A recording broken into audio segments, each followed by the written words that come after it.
नमस्कार, जय हिंद साथियों। स्वागत है आप सभी का आपके अपने यूट्यूब चैनल अमन स्टडी पॉइंट में। साथियों, केवीएस पीआरटी एग्ज़ाम के प्रैक्टिस सेट में इस वीडियो में हिंदी के महत्वपूर्ण 20 प्रश्नों को देखेंगे। तो वीडियो पूरे अंत तक बने रहिएगा और चलिए शुरू करते हैं वीडियो को। और वीडियो को अभी तक आपने शेयर नहीं किया है तो अपने सभी दोस्तों के पास शेयर कर दीजिएगा। तो पहला प्रश्न है आपके स्क्रीन पर, हिमालय किस प्रकार की संज्ञा है? व्यक्तिवाचक, जातिवाचक, भाववाचक या फिर समूहवाचक संज्ञा। तो यहाँ पर अगर बात करें हिमालय शब्द की तो यह व्यक्तिवाचक संज्ञा है। और व्यक्तिवाचक संज्ञा किसे कहते हैं? जिस शब्द से किसी व्यक्ति, वस्तु, स्थान का बोध होता है वहाँ व्यक्तिवाचक संज्ञा होता है। जैसे हिमालय ले लीजिए, गंगा ले लीजिए, जमुना ले लीजिए, पटना, किसी भी जगह का नाम ले लीजिए, किसी विशेष लड़के का नाम ले लीजिए, जैसे राम हो गया, श्याम हो गया, गीता, सीता, ये सभी व्यक्तिवाचक संज्ञा है। जातिवाचक संज्ञा जिसमें जिस शब्द से किसी विशेष जाति का बोध होता है, जैसे कि मान लीजिए नदी, पर्वत, देश। तो देश में बहुत सारे देश आ जाएंगे, भारत, अमेरिका, फ्रांस, चीन, रूस, ये सभी जो है देश। अगर हम देश की बात करें तो यह हमारा जातिवाचक संज्ञा हो जाएगा। इसमें बहुत सारे देशों के नाम आ जाएंगे। नदी बोलें तो नदी में गंगा, जमुना, बहुत सारी नदी आ जाएंगी। भाववाचक संज्ञा, इसमें क्या होता है? भाव का बोध होता है। जिस शब्द से किसी भाव का बोध, जैसे बुढ़ापा, बचपन, भोलापन, दया, मिठास, ये सभी जो है भाववाचक संज्ञा है। समूहवाचक संज्ञा जैसे किसी विशेष टीम, वर्ग का बोध होता है। जैसे मान लीजिए सेना हो गया, परिवार हो गया, पुलिस हो गया, टीम, वर्ग, आयोग हो गया, कोई आयोग है। तो ये सभी जो है समूहवाचक संज्ञा में आता है। एक हमारा होता है पांचवा, द्रव्यवाचक संज्ञा। तो इसमें जो है जैसे सोना, चांदी, यहाँ भी आपको तेल, ये सब उदाहरण मिले, आप वहाँ पे द्रव्यवाचक संज्ञा लगा देंगे। तो उम्मीद है कि प्रश्न आपको समझ में आ गया होगा। अगला प्रश्न देखेंगे। निम्न में से संज्ञा शब्द है: गंगा, नीला, पुराना या फिर मोटा। तो यहाँ पर जो है मोटा तो विशेषण है, पुराना भी विशेषण है, नीला रंग भी, ये भी क्या है? विशेषता बताने वाला है। जबकि यहाँ पर अगर देखें तो गंगा जो शब्द है, यह गंगा नदी व्यक्तिवाचक संज्ञा का उदाहरण है। यहाँ पर राइट आंसर हमारा जाएगा ऑप्शन ए के साथ। इसी के साथ देखते हैं अगले प्रश्न को। और अभी तक साथियों आपने वीडियो को शेयर नहीं किया है तो ज़्यादा से ज़्यादा शेयर कर दीजिएगा। निम्नलिखित प्रश्न में 4 विकल्पों में से उस विकल्प का चयन करें जो दिए गए वाक्य में सर्वनाम के भेद का सही विकल्प है। जिसको हमने बुलाया था वह आया है। निश्चयवाचक, संबंधवाचक, उत्तम पुरुष या फिर निजवाचक सर्वनाम। तो बहुत ही अच्छा प्रश्न है। इसमें जो है वाक्य में दिया गया है जिसको हमने बुलाया था वह आया है। यहाँ पर अगर बात करें तो यह संबंधवाचक सर्वनाम का प्रयोग किया गया है। अब आप कहेंगे कि ये कैसे? तो इसकी जो परिभाषा होता है, जिस सर्वनाम से वाक्य में किसी दूसरे सर्वनाम के से अगर संबंध स्थापित किया जाता है तो वहाँ पर जो है संबंधवाचक सर्वनाम होता है। तो यहाँ पर आप देखेंगे जैसे जो, सो, इसमें जो दिया गया है, जो यहाँ पर दिया गया है जिसको हमने बुलाया था वह, तो इसका संबंध इससे बता रहा है, यानी यह जो है हमारा संबंधवाचक सर्वनाम हो जाएगा। ऑप्शन भी यहाँ पर सही हो जाएगा। अगला प्रश्न देखेंगे। अनिश्चयवाचक सर्वनाम का अपदान कारक में बहुवचन रूप होगा। तो यह सर्वनाम का प्रकार है: निश्चयवाचक, अनिश्चयवाचक सर्वनाम, संबंधवाचक, निजवाचक। अब यहाँ पर दिया गया है किसी से, किन से, किन्हीं से, किनको। तो से अपदान कारक में से होता है अपदान से अलग होना। तो यहाँ पर जो है ऑप्शन देखेंगे किन्हीं से। अनिश्चयवाचक सर्वनाम में इसका क्या हो जाएगा? किन्हीं से। किन से नहीं होगा, किन्हीं से हो जाएगा। यानी राइट आंसर यहाँ पर हमारा जाएगा सी।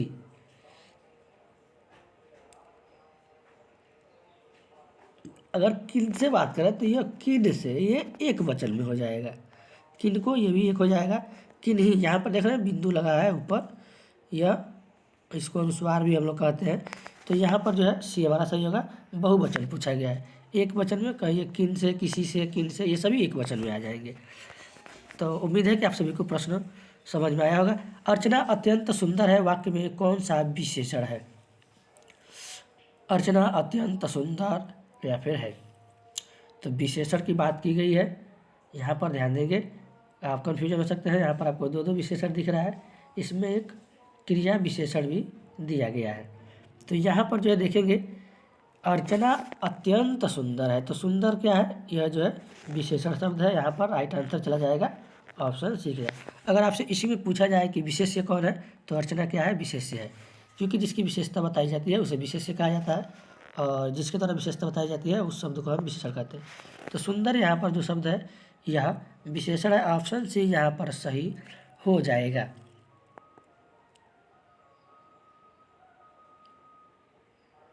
तो आप सभी लोग जानते भी हैं संज्ञा, जो शब्द संज्ञा या सर्वनाम की विशेषता बताते हैं उसे ही हम विशेषण कहते हैं। तो सुंदर शब्द क्या कर रहा है, अर्चना की विशेषता बता रहा है। अत्यंत क्या हो जाएगा, यह क्रिया विशेषण हो जाएगा। इस क्रिया की विशेषता बता रहा है, इस सुंदरता की विशेषता बता रहा है। तो अगला प्रश्न देखेंगे, अर्चना अत्यंत सुंदर है। ये प्रश्न 2 बार रिपीट हो चुका है। रेखांकित पदों में का भेद बताइए। अच्छा, यहाँ पर अत्यंत का बताना है। चलिए, ये भी प्रश्न आ गया है, काफ़ी अच्छी बात है। तो यहाँ पर अगर हम बात करें अत्यंत, तो यह जो है प्रविशेषण हो जाएगा, यानी सुंदरता शब्द की जो शब्द विशेषण की विशेषता बताते हैं उसे हम प्रविशेषण कहते हैं। तो यहाँ पर जो विशेषण शब्द की विशेषता बताए उसे हम प्रविशेषण कहते हैं, और जो क्रिया की विशेषता बताते हैं हम उसे क्रिया विशेषण बताते हैं। यहाँ पर ऑप्शन बी सही हो जाएगा। अगला प्रश्न देखेंगे, स्वर ए ऐ का उच्चारण स्थान कौन सा है? कंठोष्ठ, दंतोष्ठ, कंठ तालव्य या फिर ओष्ठ? तो यहाँ पर जो है ए ऐ, आप देखेंगे कि इसका जो है कंठ और तालु से उच्चारण हो रहा है, यानी कंठ तालव्य यहाँ पर इसका आंसर हो जाएगा। अगला प्रश्न देखेंगे, अब आप चल सकते हैं वाक्य में कौन सा वृत्ति है? सामर्थ्य सूचक, निश्चयार्थक, बाध्यता सूचक या फिर इच्छार्थक? तो यहाँ पर अगर आप देखेंगे इस प्रश्न में सकना का प्रयोग आपने पढ़ा होगा। सकना यह सामर्थ्य सूचक के रूप में अपनी शक्ति को दर्शाने के लिए किया जाता है। तो यहाँ पर अब आप चल सकते हैं, यह सामर्थ्य सूचक हो जाएगा, यानी राइट आंसर जाएगा ऑप्शन ए के साथ। अगला प्रश्न है, निम्न में प्रेरणार्थक क्रिया है चलना, जगाना, पढ़ना या फिर बदलना? तो चल प्रेरणार्थक क्रिया जहाँ पे क्रिया कराई जाए, तो बदलना ये तो खुद बदलना हो गया, पढ़ना खुद पढ़ना, चलना खुद चलना, जगाना, पढ़ाना, चलाना, ये सभी जो है प्रेरणार्थक क्रिया होती है। तो जगाना यहाँ पर क्या हो जाएगा, इस प्रश्न का राइट आंसर जाएगा ऑप्शन बी। यहाँ पर जो है प्रेरणार्थक क्रियाएं क्या होती है, यह सकर्मक एवं अकर्मक दोनों क्रियाओं से बनती है। जैसे जगना हो गया तो इसको हम जगाना बना दिए, अगर इसी को जगना कर दिए तो यह प्रेरणार्थक क्रिया नहीं होगी। उठना है तो उठना से हम क्या कर देंगे, उठाना, चाहे उठवाना। जैसे पढ़ना है तो हम इसको क्या कर दिए, पढ़ाना या पढ़वाना। चलना है तो इसको क्या कर दिए, चलाना। तो ये सभी प्रेरणार्थक क्रिया हो जाएगी, इसलिए यहाँ पर राइट आंसर बी जाएगा। तो प्रश्नों को हमने अच्छे से एक्सप्लेन कर दिया है, उम्मीद है कि आप सभी को समझ में आ रहा होगा। अगला प्रश्न है, तामसिक का विलोम शब्द क्या होगा? सात्विक, अभय, दृढ़ या फिर सामिस? तो वीडियो थोड़ा सा बड़ा होगा क्योंकि थोड़ा सा वीडियो को एक्सप्लेन कर रहे हैं ताकि आप सभी को अच्छे से समझ में आ सके। तो तामसिक का जो विलोम हो जाएगा हमारा सात्विक हो जाएगा, और सात्विक पूछा जाएगा तो तामसिक हो जाएगा। अगर यहाँ पे अभय दिया गया है तो इसका विलोम भयभीत हो जाएगा, दृढ़ का अदृढ़ हो जाएगा, और सामिस का निरामिस होता है, ये भी आप लोग याद रखेंगे। उचित विलोम शब्द का चयन कीजिए। अर्वाचीन का, नवीन, प्राचीन, आदिकालीन या फिर पाषाणकालीन? तो शब्द के हिसाब से जो है, जैसे दिन और रात होता है, तो शब्द के सही अर्थ को समझते हुए हमको विलोम शब्द चुनना होता है। तो अर्वाचीन का जो विलोम शब्द होगा प्राचीन। देखिए अर्वाचीन प्राचीन, अर्वाचीन प्राचीन मिल रहा है तो मिलता जुलता ही लगाएंगे। ऑप्शन बी यहाँ पर इस प्रश्न का सही हो जाएगा। अगला प्रश्न देखेंगे, निम्नलिखित में से कौन सा शब्द स्त्रीलिंग है? जहाज, जलपान, जमीन या फिर जुलूस? तो यहाँ पर जो जमीन शब्द है इसका स्त्रीलिंग बनाना है। कौन सा है? जमीन। यह जो है स्त्रीलिंग जमीन शब्द, जमीन जो है यह स्त्रीलिंग हो जाएगा। और यहाँ पर जो जहाज है, जुलूस है, जलपान है, यह सभी जो है पुल्लिंग शब्द है। ऑप्शन सी यहाँ पर सही हो जाएगा। निम्नलिखित में से कौन सा शब्द स्त्रीलिंग है? विवाद, सार, रूप या फिर आय? तो यहाँ पर जो है, यहाँ पर ऑप्शन डी देखेंगे आय, यह जो है हमारा स्त्रीलिंग शब्द हो जाएगा, जबकि बाकी जो शब्द है इसमें विवाद हो गया, सार हो गया, ये जो है, और इसको अगर देखेंगे रूप, ये सभी जो है पुल्लिंग शब्द है। अगला प्रश्न है, निम्नलिखित में से स्त्रीलिंग शब्द है किन्नर, अहिंसा, अंतरी या फिर अपरिग्रह? तो यहाँ पर केवल लिंग से ही बहुत ज़्यादा प्रश्न उठा लिए गए हैं। चलिए ठीक है, इस तरह से प्रैक्टिस हो जाएगा, काफ़ी अच्छा रहेगा। और इस प्रश्न में अगर देखें किन्नर, अहिंसा, अंतरी और अपरिग्रह, तो यहाँ पर जो अहिंसा शब्द है यह पुल्लिंग स्त्री शब्द है, जबकि जो किन्नर, अंतरी, अपरिग्रह ये सभी जो है